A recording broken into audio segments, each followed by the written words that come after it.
All right, guys, so we are here at Auto Club, 18 guys. We qualified first, as you could see. Second was almost 3/10 behind us. And we're going to try to duplicate our last result. And we're going to try to bring this number 28 Gatorade Chevy back into the victory lane. So a little bit about myself. I'm going to keep doing these kind of introductions for the next foreseeable future until I get a little bit more credibility in the space, get a little bit more subscribership. My name's Zach Banks-Calderín. I'm a Cuban American. I speak Spanish.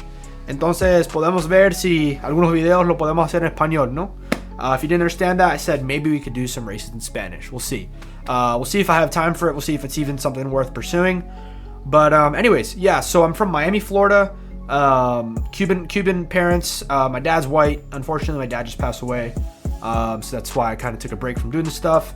You guys can, if you want to hear more about my dad's story, it's actually quite interesting. You can look at, go to my profile, click live, and my ZBC podcast episode 0 talks about this year, 2024, losing my dad. It was tough, but I'm doing this for him. It's dedicated to him. It is a lot tougher without him.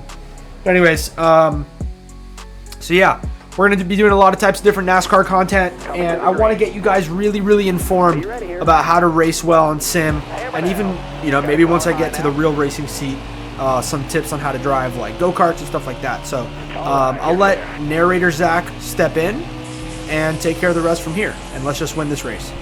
All right, I really appreciate that, past tense Zach.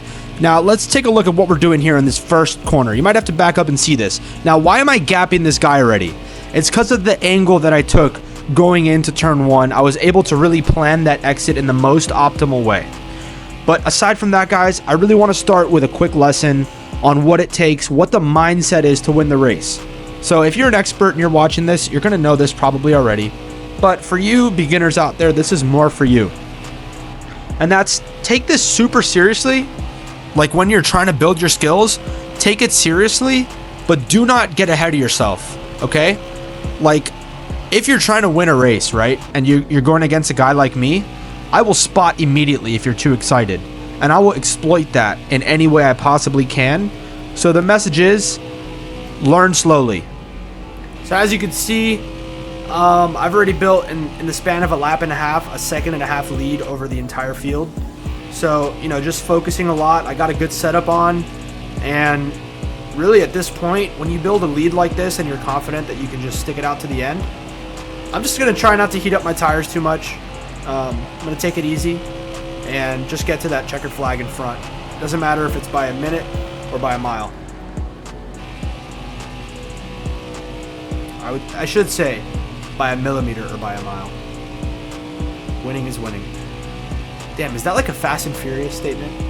Doesn't matter if it's by an inch or by a mile, winning. Yeah, so correct. It doesn't really matter how much you win by.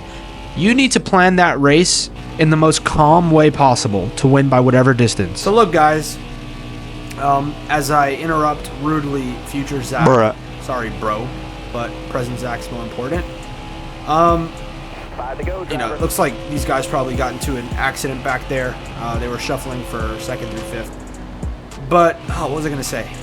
Oh yeah, so you look at me right now. If you take a look right here at my hands, take a look at these hands. You see a problem with these hands? I can tell you, these hands are just big enough. But anyways, so no problem down there. No problem with these hands. But I want you to take a look at, during the rest of this race, my hand movement. It's very key. My hand movement is key. I don't have any assists on. But the best drivers are going to display a combination of speed and smoothness. If you can do that, you'll be fast. If you can be if you can be fast and smooth, that's going to be your optimal driver right there. So as you can see, not a great exit at the corner, but my hands barely moved while doing it. And you can see I'm gapping literally the entire field. Yeah, so I can guarantee you that some of these guys that I'm gapping are probably like, damn, this guy's fast. I'm going to really try to drive it hard and try to get by him. That will never work against someone like me. And look, it's not as easy as it looks to keep your hands that still. It really requires a lot of calculation, a lot of reps. because otherwise you're going to be yanking at that wheel, and every yank is going to slow down your car because you're generating friction on the tires. So you're really trying to drive the car on the razor's edge, and that takes a lot of skill, a lot of repetition, a lot of practice, not just in real life, but also in a video game. And now that I'm 7 seconds ahead of the field, I might as well take this opportunity to tell you about our video sponsor. We don't have a video sponsor, so instead I'm going to tell you about, if this guy doesn't wreck me, about steady hands in real life. Look, I've been racing in go-karts since I was 13. That's when I really got my start in go-karting, and we started out at Homestead-Miami Speedway.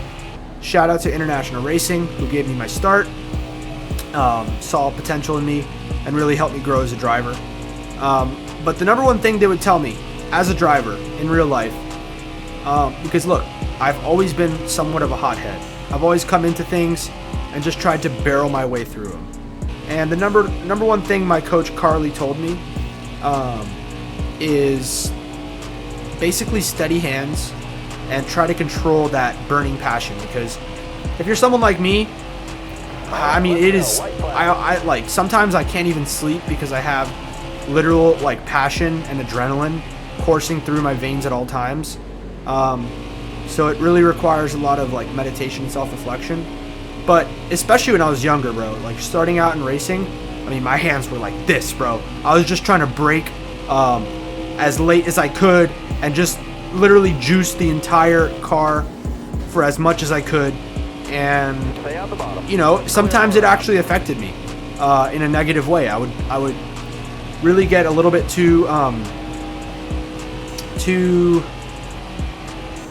I'd get too energetic during races, and a guy that would look at me, have a little bit more experience, might be able to just calmly maneuver his way just a couple seconds faster.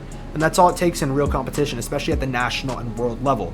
So if you look at my hands, it's basically like a metaphor for controlling that aggression, which I am aggressive. I'm aggressive on the track, and I want to win.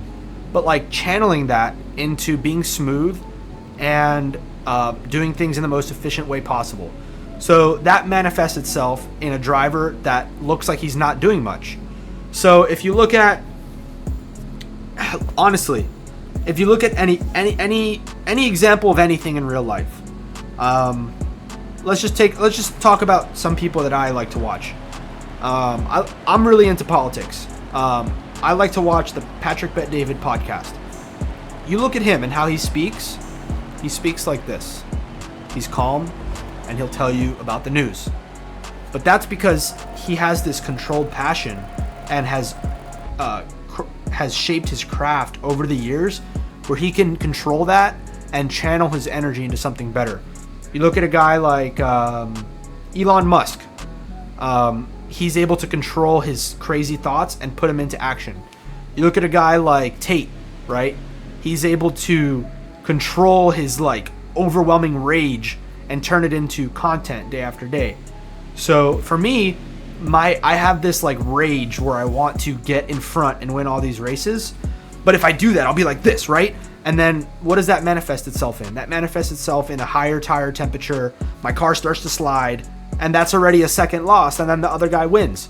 So you gotta just keep your head cool and make sure that you're doing the most efficient way to win at a high speed as possible, and you'll have a much higher likelihood of winning with that frame of mind and channeling your energy rather than letting your energy be rabid. And so that's my lesson for today's video. Appreciate you guys for watching.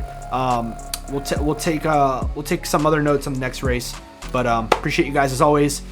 Really, please subscribe to the channel. We're gonna have a lot more stuff coming out. It really helps me out, and it'll help you see more of this type of content, make you a better racer, make you a little bit more informed in the NASCAR industry. So take care. I'm out.